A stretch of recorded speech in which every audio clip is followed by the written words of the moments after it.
Hello, good evening, everybody. My name is Courtney Dahlgert. I'm the president of Network 2020. I just want to say, first of all, thank you to Ambassador Lee and to our friends at TECO. In particular, I want to thank Tiffany Chen and Karen Chu for all their help in organizing this event. Just a few quick words about Network 2020. We are a New York City-based nonprofit, and we're really dedicated to promoting informed conversations about global affairs. And so we do this both online through conversations that are free and open to everyone around the world, as well as to our members in New York. And we think it is critically important to have these informed, nuanced discussions about everything that is happening in the world right now, as including on Taiwan-U.S. relations. We are in a very interesting moment where global power is quite fluid, where there seems to be shifting distributions of power, a questioning of traditional alliances. And so zooming in on the Taiwan-U.S. relationship is a particularly important piece of that. And so I thank you all for coming tonight to be a part of that. And so I'll conclude just by turning this over to Isaac Stone-Fish, our moderator. He is the CEO and founder of Strategy Risks.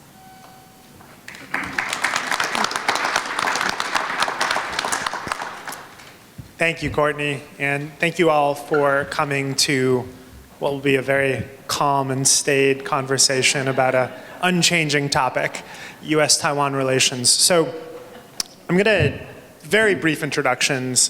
David at CFR, Russell, Global Taiwan, both very, very sharp voices on geopolitics and the U.S.-China, U.S.-Taiwan relationship. I'm going to start with some level setting. So I struggle to describe the period that we're in. The best thing I can come up with is the pre-war period. It doesn't feel like World War III has started yet, but it's unclear whether or not, looking back several years or 10 years, this will be the beginning of a war, or that'll be the dog that didn't bark. David, let's start with you. What period are we in with the U.S. and Taiwan and China? Wow, that's a big question. Well, I think that I would just say more generally, I think we can clearly say that the post-Cold War era is over, the unipolar moment or the era of U.S. primacy is over, and you've seen Secretary Rubio explicitly say that we're entering a more multipolar world and that the unipolar moment was a blip in history or an aberration. And so the question is, of course, I think as the United States retrenches in some sense, and you see what we call restrainers on the rise throughout the administration, how does it define its interests and how does it go about securing or pursuing those interests, and how does Taiwan fit into that? And I think that you have a very clear debate and a very contentious debate, but that's a good thing in this country about how Taiwan fits into that. And for some who you would say are more on the restrained side, they struggle to see how the United States has a critical or vital interest in defending Taiwan.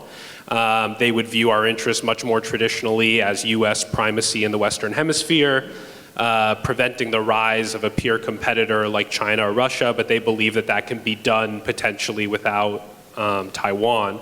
On the other hand, you see other people who still believe that, yes, you have an objective of preventing the rise of a peer to the United States, and China is our biggest threat with respect to that, and Taiwan is critical to the balance of power in Asia. And if Taiwan falls, and if China absorbs it through aggression or through coercion, then you have serious existential questions raised in Japan, South Korea, potentially Australia and the Philippines as well, about the durability of their alliances with the United States, whether the U.S. commitment to their defense is credible.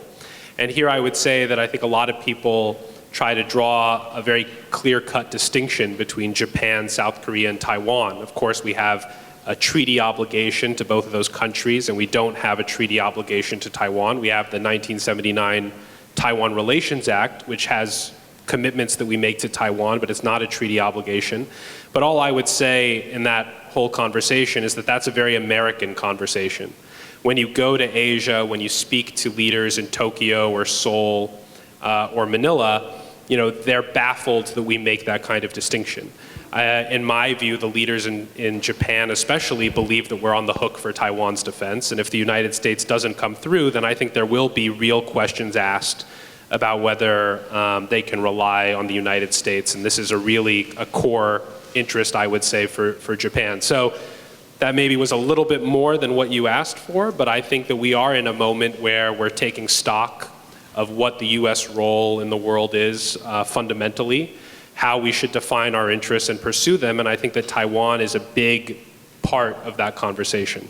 I'm going to ask it to you a little differently, Russell. Thank you, David. There's a worry that Trump sees the world in three different camps. There's the Western Hemisphere for America, there's Europe for Russia, and then China gets to dominate Asia. And that would mean that Taiwan is not a country that the United States would be willing to defend. How do you make the case to US policymakers and to the US people today that Taiwan is a clear and core and important interest of the United States? Well, Isaac, I thought you were going to let me off the hook when you asked Dave the first question, but I guess not. Look, I think to also address the first question that you presented to Dave, I think we are at a critical inflection point in this geopolitical world. And the reason for that is primarily because of the rise of the People's Republic of China and its increasingly aggressive assertion of its power, of its influence to reshape the international order in ways that favors its strategic interests. And that strategic interest runs fundamentally counter to the rule-based order that we exist in. And for that reason, I think there's been a fundamental change in the U.S. Sort of political environment where there is an emerging, I think, agreement. I think consensus perhaps may be too strong of a word on the need to strategically compete against China for the very reason of the recognition that the long-standing assumption that China was going to somehow sign up to become a responsible stakeholder never panned out the way that people wanted to believe it to be. And so much of policy for the last 2 decades have been premised on a hope that China could become more like the rest.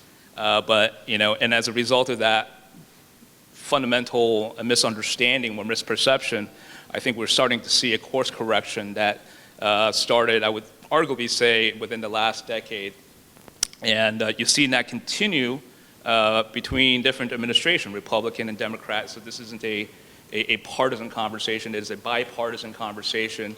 And I think that reflects one of the fundamental core elements of this sort of inflection point that we are witnessing, because not only is it that China is seeking to change order, it is also that the other great power, the United States, is also recognizing that this is a threat and that it needs to rally its allies and partners. I see the sort of the framing of the three camps a little bit differently for the very reason that I think that, again, different administrations, Republican and Democrat, including, I believe, that President Trump, sees China differently than, say, Russia or other sort of strategic competitors of the United States. And I think this is reflected in some of the structural variables that exist in the bilateral relationship, where we have seen, let's not forget, this isn't President Trump's first administration. He had been in the White House before, and we saw at that point, the approaches that he had taken, and that's the only empirical basis I think that we have to really make a judgment as to what we might expect President Trump's sort of perceptions and his beliefs are, which, again, very little, has been publicly made to give us I think, a reasonable justification to assert that, that this is in fact, his views on the matter. But what his administration has done, at least in terms of really putting the United States in a strategic footing to compete with both the ideological component of the PRC's competitive approach to the economic approach and the security approaches are, I think, telling. in terms of how this administration, this Trump administration, will approach this in this second term. So the global sands are shifting. Two-part question for both of you. What misconceptions do you see about U.S.-Taiwan relationship, and what signals are you looking for of what may come over the next couple months that will tell you clearly one way or the other the direction things are going? Well, sure, I'll jump on that one, Dave. But look, I think this is a very appropriate time to have this conversation. We're just weeks away from the 46th anniversary of the Taiwan Relations Act, right? Dave referenced this earlier. You know, it is a very unique legislation in the U.S. policy context. I'm not aware of any other sort of domestic legislations that, you know, really, you know, sort of stipulate the terms of our engagements, you know, with a foreign entity. And that has enabled enduring legal framework for peace and stability in the Taiwan Strait, you know, for over 4 decades. And I think that there are some enduring qualities in that legislation and how it's been implemented successively by different administrations in the defense and security realm, in the economic space, in the international space, as well as the people-to-people space. And I think I will, you know, group these interactions in these 4 different clusters, and I would observe these developments to assess, you know, the degree to which any administration's efforts to advance a bilateral relationship is, you know, moving forward or not. And so, you know, I will look in terms of, you know, the administration's, you know, willingness to, you know, live up to the obligations of the terms of the Taiwan Relations Act to provide defensive articles and services to Taiwan, in supporting, you know, its greater economic and cultural and other relations, and supporting its international space. I think successive legislations that help to reinforce the Taiwan Relations Act, all sort of premised on the Taiwan Relations Act, have included provisions that the importance of supporting Taiwan's international space is part and parcel of ensuring peace and stability in the Taiwan Strait. And I think we saw that both in the first Trump administration to the continued onwards in the Biden administration. And I expect that, you know, we'll see more of that in the second administration as well. So one misconception, and I think that it's dominated conversations, especially in the last month or so, is about the role of chips in the U.S.-Taiwan relationship. And so I would address this on 3 different levels. I think on the first side, there's the misperception, in my view, that China wants Taiwan for chips, that's driving Chinese strategy. It's why Xi Jinping has a hunger for Taiwan, and it's what might actually prompt him to roll the dice one day in an attempt to absorb Taiwan's chip-making prowess into China. I've never been in a conversation with Chinese interlocutors where they've mentioned chips to me. Of course, they've wanted Taiwan since before chips were invented, and even without TSMC, they would want Taiwan all the same. And then I would also say for U.S.-Taiwan relations, I think there's a misperception that our relationship is all about chips. And it's easy to get that, to believe that when, you know, TSMC is announcing a $100 billion investment into the United States, which is, it has been touting as the largest single investment in this country in our history. And when you have a lot of talk about, you know, how much NVIDIA, Apple, and others rely on TSMC to make any of their products work. But again, if we were to talk about the Taiwan Relations Act that Russell just mentioned, you know, that was passed and signed into law before Taiwan manufactured chips. And we have enduring strategic interests, even if we have somehow down the road a self-reliance in chips and we're able to make chips in Arizona, for instance, rather than importing them from Taiwan. So I think that we do everybody a disservice when we only talk about chips and believe that we care about Taiwan because of chips. China cares about Taiwan because of chips. And I think that that's clearly not the case. In terms of what I'm looking for, I mean, I think that the elephant in the room is what happens when President Trump meets Xi Jinping. And Trump has said already that that might happen as soon as April or May. We know, I believe, that Trump wants a deal with China, at least on trade issues. He's repeatedly spoken about that. I think that the tariffs levied on China is a tool that he believes give him leverage in such negotiations. And the real question here is whether the Chinese or the Trump administration decide that it's in their interest to try to expand the scope of the negotiation, to get beyond trade, to thinking about technology and export controls and potentially geopolitical issues, whether that's Russia, Ukraine, the Korean Peninsula, or potentially, South China Sea, Taiwan.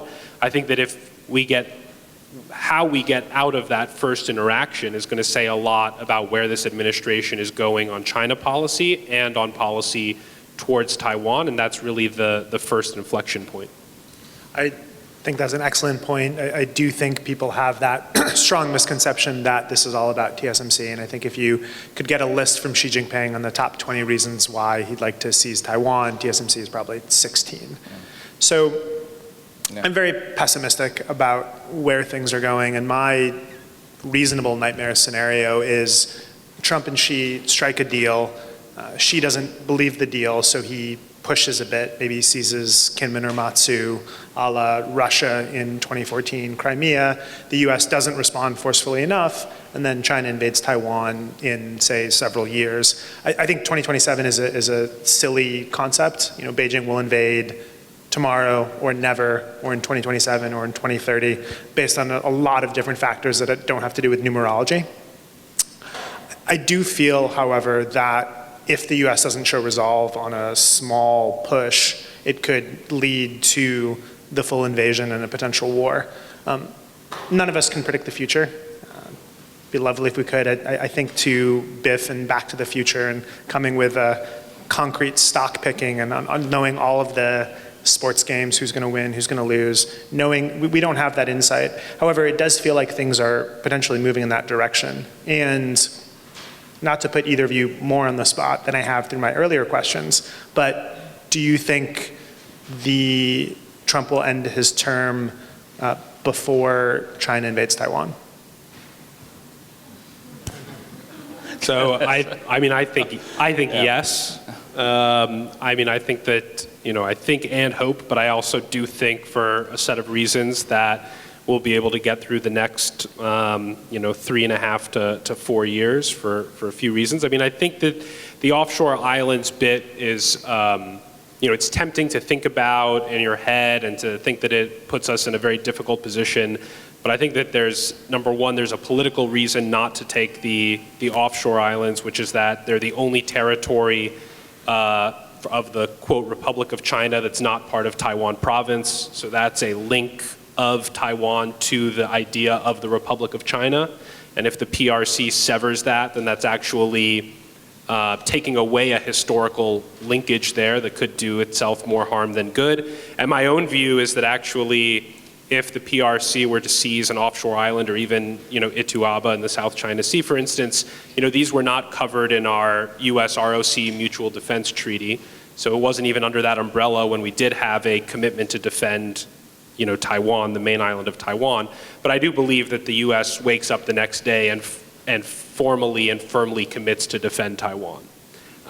Because I think that would be the lesson that we learned from Crimea, as you put it, is that you have to then make clear your resolve and your commitment and draw a line somewhere after that. So I'm not as worried about the offshore islands. The thing that I've heard, about President Trump, which I think is fairly persuasive to me, and I hope it persuades Xi Jinping, is that Trump can say a bunch of things today and tomorrow and question, for instance, Taiwan and its its importance to the United States. But I think that we're all pretty confident that he hates being humiliated, and that he would view Xi Jinping using aggression against Taiwan as a personal humiliation and a question of his manhood almost, and that he would feel a need to respond.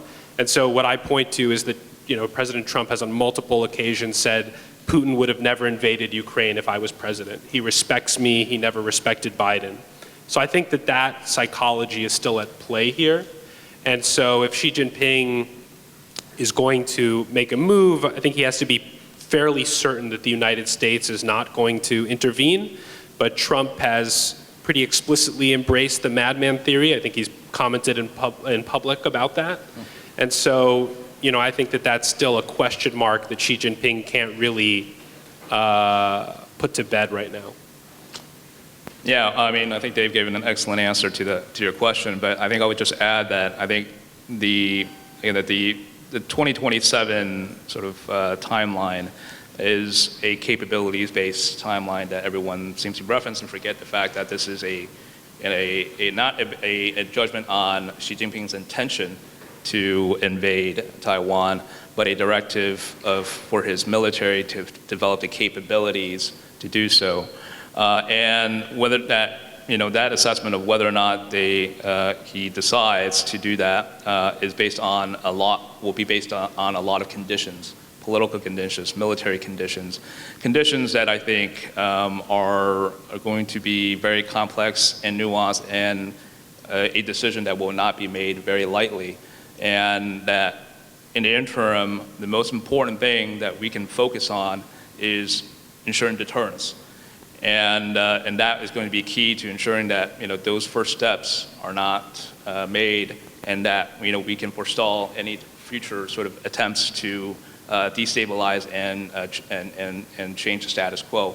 And so I think rather than focusing on that potential future date, more importantly is really focusing efforts right now, both here in the United States, in Taiwan, amongst allies and partners, to be able to more collectively enhance our respective capabilities to deter Beijing from engaging in that very dangerous military activity.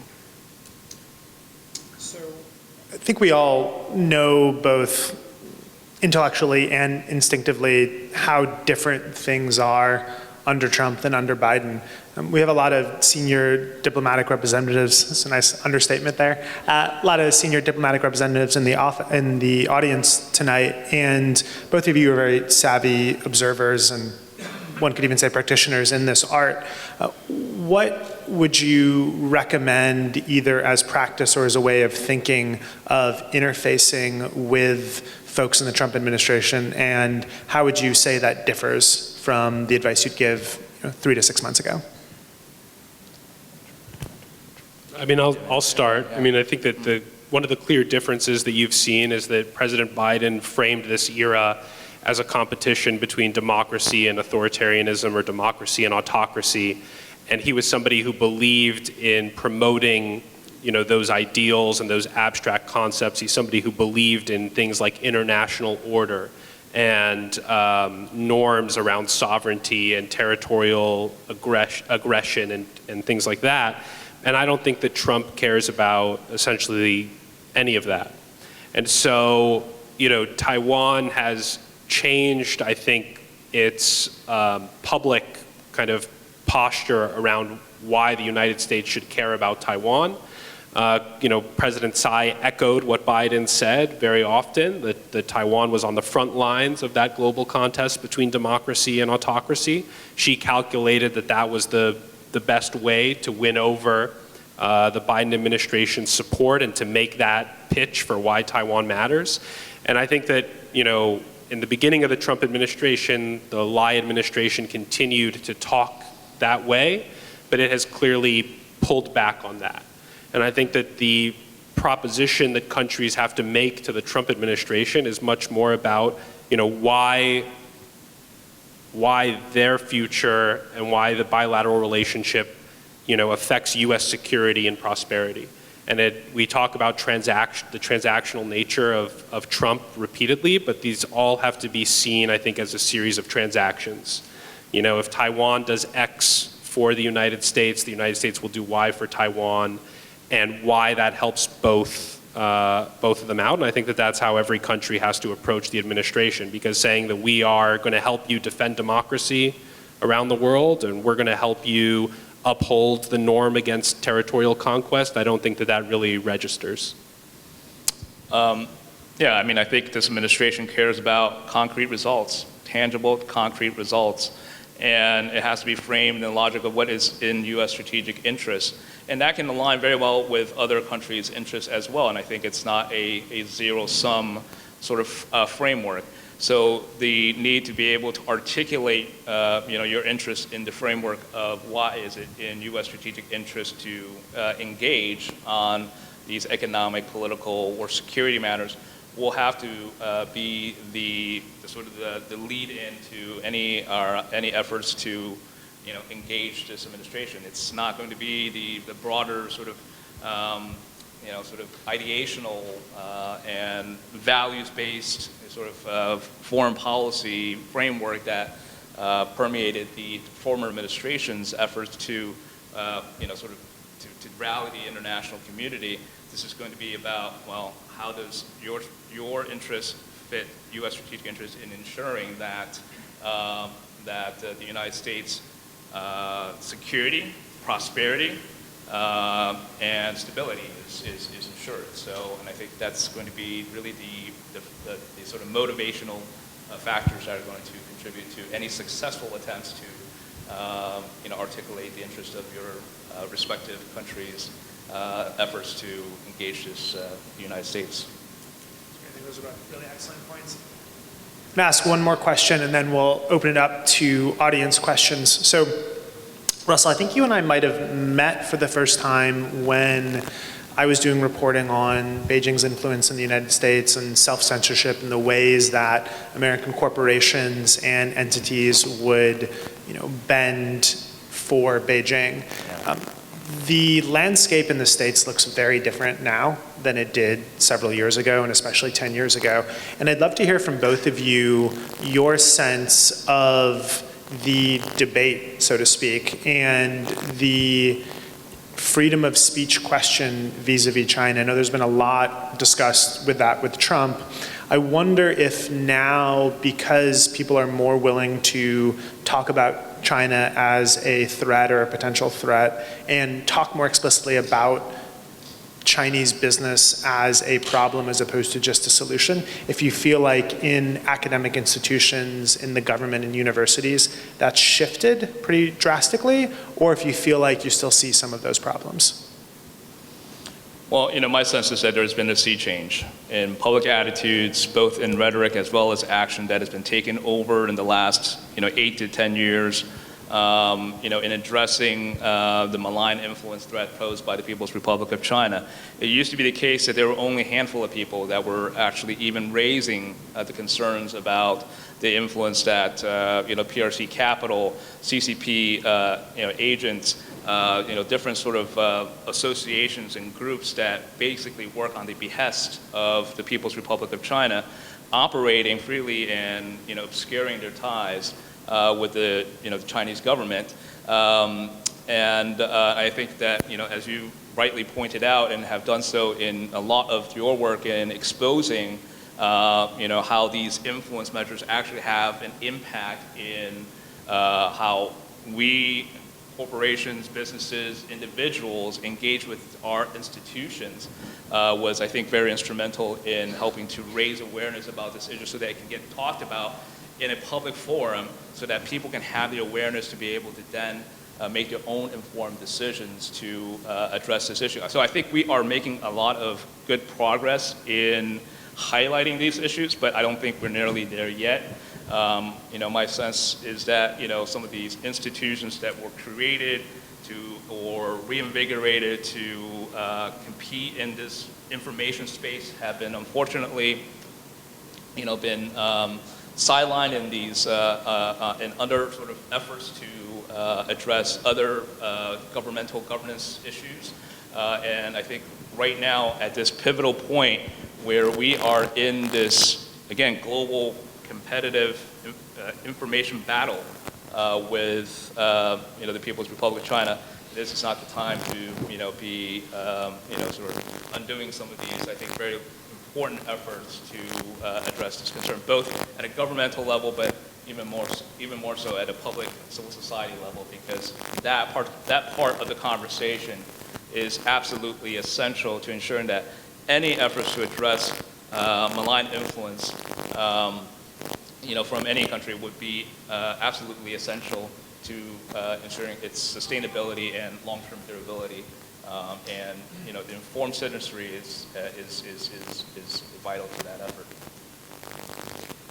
Yeah, I mean, the whole debate has shifted quite rapidly, and I think in an unprecedented way. I mean, it was, it's hard to imagine that at the end of the Obama administration, we were having strategic and economic dialogues with China and negotiating a bilateral investment treaty with a small negative list. And here we are today, and we're banning potentially outbound investment to China, and also having a quite rigorous screening process for inbound investment for China. And it seems like that's, it's hard to reconcile that was only, 8 years ago, right? And so I don't think that there's any major foreign policy issue for the United States that has shifted, to such an extent in such a short period of time.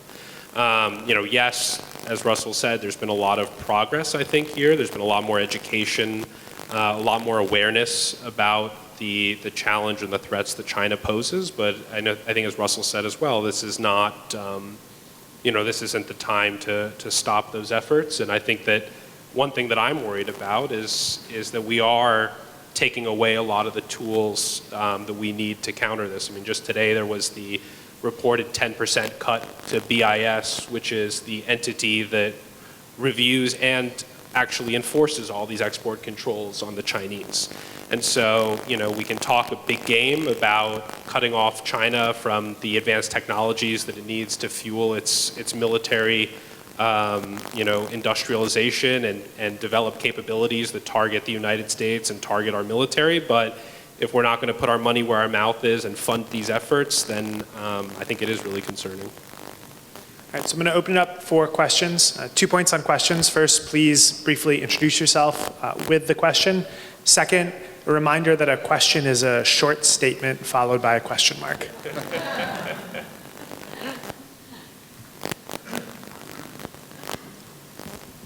Hello. Oh, sorry. John Sudworth from the BBC. Thank you very much for the discussion so far. Fascinating. Brief question from me. Over the past few years, there's been a long-running debate about when China might have the capability to invade Taiwan. Where do you stand on that balance of strategic forces? And if we take it as a given that if it could, it would, what sort of missteps would it take from this administration to precipitate that kind of a crisis? For example, would it be enough for Donald Trump to suggest that he didn't care? Would that in itself be enough to trigger a war? Well, I mean, I think it depends on what scenarios you're referring to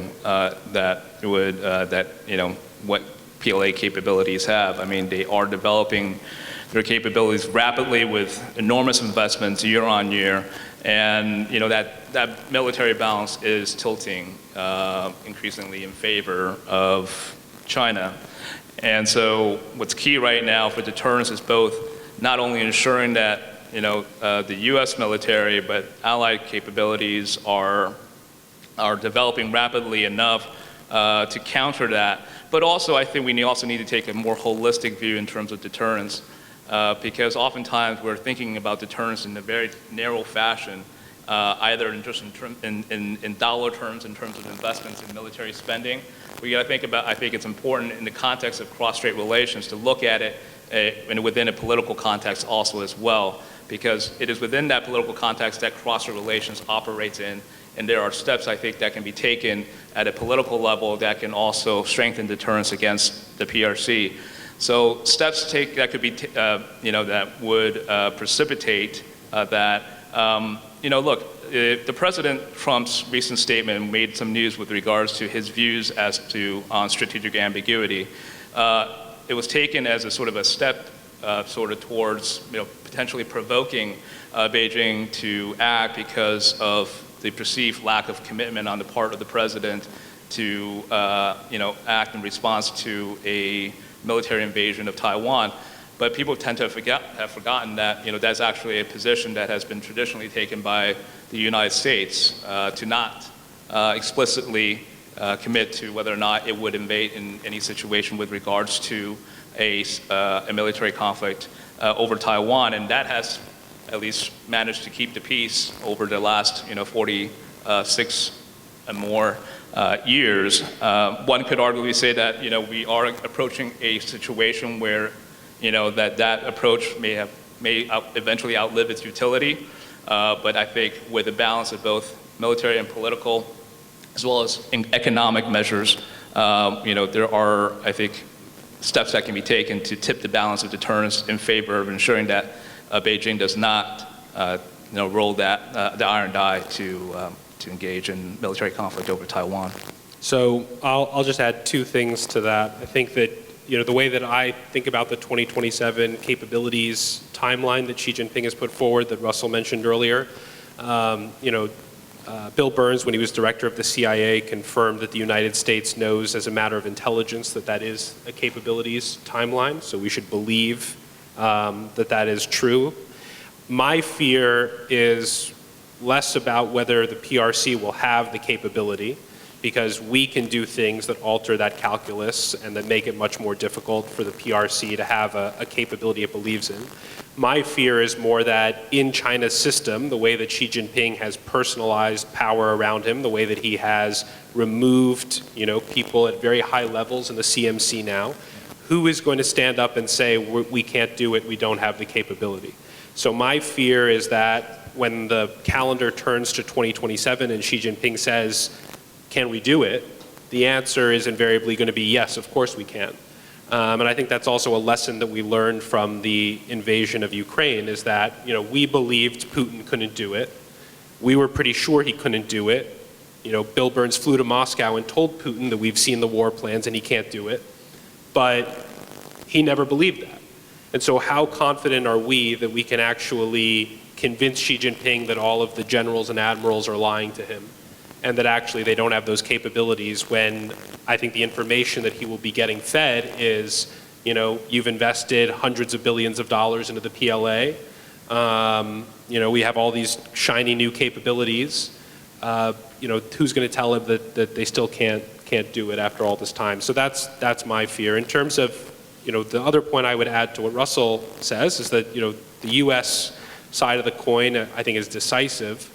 But Taiwan also gets a vote, and Taiwan can do a lot more to also show Xi Jinping that he can't gobble it up, even if the United States doesn't come to its aid. And so,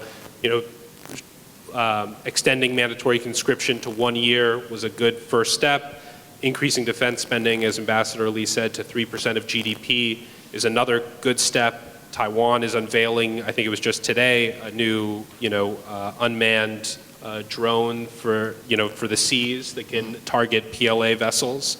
So there are innovative capabilities that Taiwan can unveil: drones, other unmanned, uncrewed systems, missiles, hardening its society in terms of cyber and other resilience. And I think that also will play a role in Xi Jinping's thinking. So, yes, there's the question of what President Trump will say or do, what the U.S. force posture will look like in Asia, but also Taiwan, isn't just standing by. I think that there's a lot that Taiwan can do, that is doing, and that they can do more of to also affect that.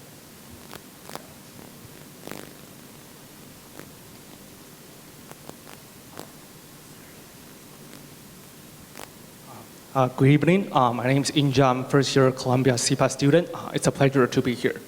My question is, how did you assess the importance of Senator Marco Rubio and advisor Mike Waltz in cross-strait or China affairs? Because given the current situation, they seem to be silent in foreign policy making. And how do you see their importance in the future? I'll jump in on this one first, but look, I think one of the factors that assures me as an observer of this administration with regards to its policy approach to Taiwan and more broadly Indo-Pacific security issues are the I think important people in key places within the national security establishment that when they were not in their current positions have expressed views that I think reflect a clear-eyed understanding about the threats presented by the People's Republic of China, about the importance of supporting allies and partners, and the need to remain firm in the face of authoritarian aggression. And I think individuals like Senator Rubio, who is now the Secretary of State, as well as National Security Advisor Mike Waltz, are individuals who have, I think, that very clear understanding about the long-term strategic threat presented by the People's Republic of China. And so, to what extent, to your latter question, to what extent, their influence, that is, of course, an issue that is difficult to gauge in any, in this forum. But nevertheless, I think they have, that this is just as how the first Trump administration took action that I think overall was supportive of building a more robust U.S.-Taiwan relationship in spite of our own, in spite of the President Trump's own lack of public comments on these matters, I think also reflects well to the fact that as long as there are, to the extent that personnel is policy, the fact that there are people like National Security Mike Waltz, Advisor Mike Waltz, and Secretary Rubio in those key positions representing the United States' interests on these matters is, I think, an important matter. One area where I perhaps have too much optimism is the belief that once Elon Musk falls from power, Secretary Rubio will be able to more enforce a lot of the policies that he would like to vis-a-vis Taiwan and China.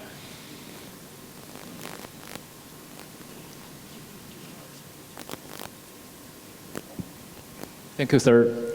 I'm a reporter from NTD TV, and I come from mainland China. I know the Communist Party is afraid of the truth. For half of Chinese, they don't know how evil the Communist Party is. Some of them think the Communist Party stands for justice.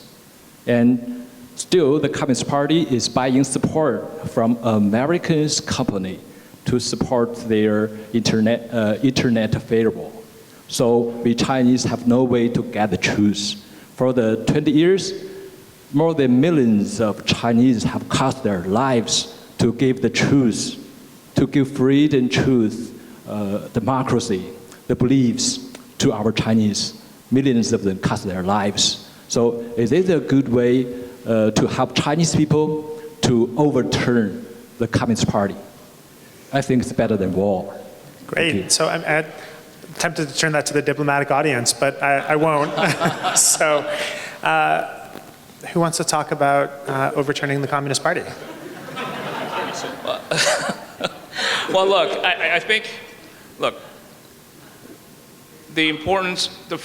I think the most important thing that we can do right now is to maintain the momentum in underscoring the nature of the Chinese Communist regime, the real sort of ideological motivation behind their actions, and how that system is fundamentally incompatible with the liberal democratic system that we exist in. And by doing so, ensuring that the actions that they take and the organizations that are engaged in these types of malign influence activities that are affecting our societies, affecting our democratic way of lives in real terms, will, I think, provide for the basis in which there will be a greater understanding of why the Chinese Communist Party is its very nature is a threat to our system and our way of life. And I think that is where I would go with addressing the question of to what extent the Chinese Communist Party is viable in the longer term. So I can save you, David, from this one. Two quick thoughts on that. One, I think it's important to emphasize the difference between Chinese people and the Chinese Communist Party. And like opposing the party and opposing the Chinese people is a radically different idea, and making sure that we have those two things as distinctions. The other point is we don't know, let's say you could wave a wand and the Communist Party loses power. We don't know if what follows it is better or worse. It's impossible to say. I mean, even maybe North Korea is a more extreme example, whereas if Kim Jong-un falls, 50-50, he's going to be replaced by someone better or worse. There are no alternative power sources in China. The party dominates everything important and has its tentacles into almost every aspect of life. And so getting rid of the Communist Party doesn't then automatically create a free China. It might create a period of chaos, or almost certainly will create a period of chaos and instability. And I'm mindful that that's the same argument that the party makes. And part of their justification is, oh, without us, there is chaos. But they've done such a good job of entrenching themselves into almost every facet of Chinese life that I think they're right on that statement.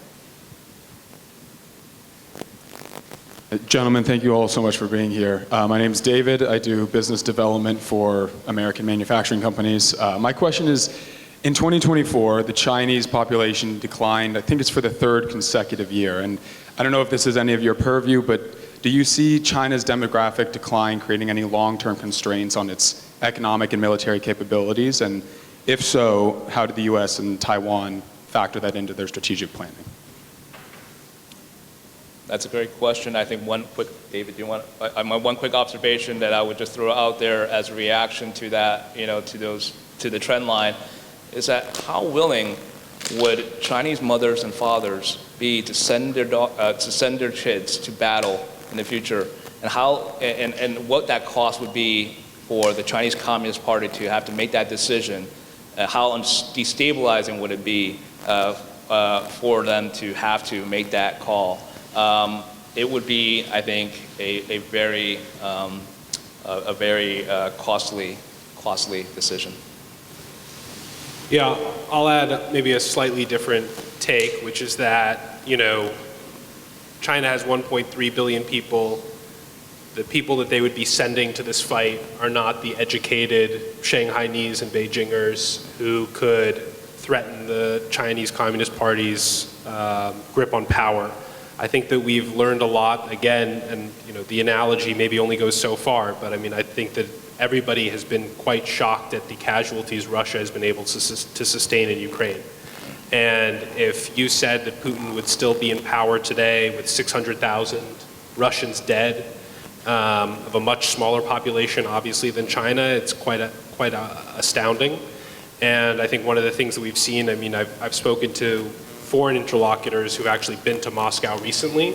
They said if you were dropped into Moscow and had no idea what time it was, you wouldn't even know this country was at war.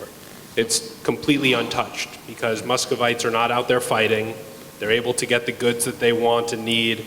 The regime takes care of them, and I think you would have something very similar in China. I think that the people who would get sent off are people from rural villages, conscripts who don't really have much else to do, and I think that the educated urban population they would attempt to shield from this. So I actually think that I don't put much weight in the demographic decline and think therefore China's going to say, well, we're already shrinking as a population. I couldn't think of going to war and losing more people, especially with the one-child policy, and mothers would be losing their only son. I don't take much solace in that personally.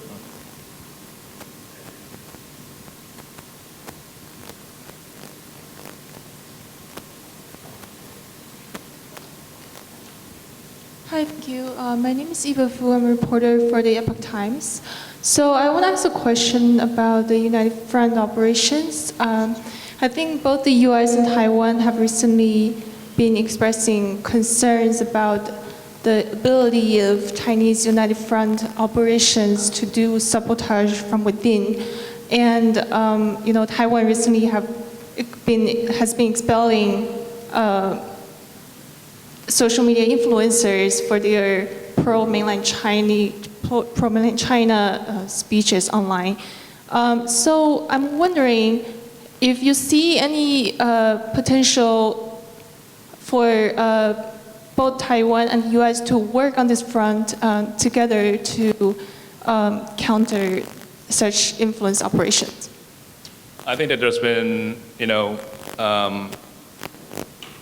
significant growth in the areas where the United States and Taiwan are cooperating, and this is an area where countering disinformation, countering malign influence are growing with greater cooperation between researchers and civil society organizations, information sharing between law enforcement authorities and other national security apparatuses that are enhancing, our respective capabilities to identify and apprehend, these actors. And this is where an area where I think not only the United States, but other countries throughout the world facing similar challenges, not just the United States and Taiwan facing the threat from CCP malign influence, other countries as well. And where there can be a lot of lessons learned and shared to, again, close loopholes within our legal frameworks, because first and foremost, this has to be addressed through a legal framework within our respective systems. So it does require greater enforcement capacity as well as prosecutorial capacity to address these issues within our systems of and rule of law. And being able to also promote greater understanding and public understanding among the various our populations to understand this threat. Because in one respect, the greatest sort of countermeasure to addressing these malign influence is greater transparency, right? And you'd be able to ensure that, again, that people have a more informed public understanding about these matters so that we can address this. And this is a threat that's going to grow over time. Just this year, Taiwan's national security apparatuses have unveiled information that relates to the increases of individuals prosecuted for espionage from the PRC. And there's been a significant increase in the numbers from 2023 to 2024, 112 individuals. If you put that number into perspective, between 2006 and 2016, there were just over 40 of these individuals that have been prosecuted for espionage-related crimes. And so, there's multiple ways of understanding that number. First, of course, is really the significant growth in recent years, the lack of perhaps political will and prosecutorial capacity during previous times to address these issues, but also, I think, increased prosecutorial capacity of the various law enforcement agencies to identify but also prosecute these crimes. And similarly, I think with greater information sharing, capacity building, we will be able to, I think, enhance the ways in which both the United States and Taiwan, but working with other like-minded partners and allies, can really address this collective challenge. So I think we are just at time. So I want to thank the audience for its wonderful questions. I want to thank TECO for hosting what I think was actually a frank event. I think we can say that without just using diplomatic speak. I want to thank Network 2020 and the two wonderful panelists. So let's give them a round of applause.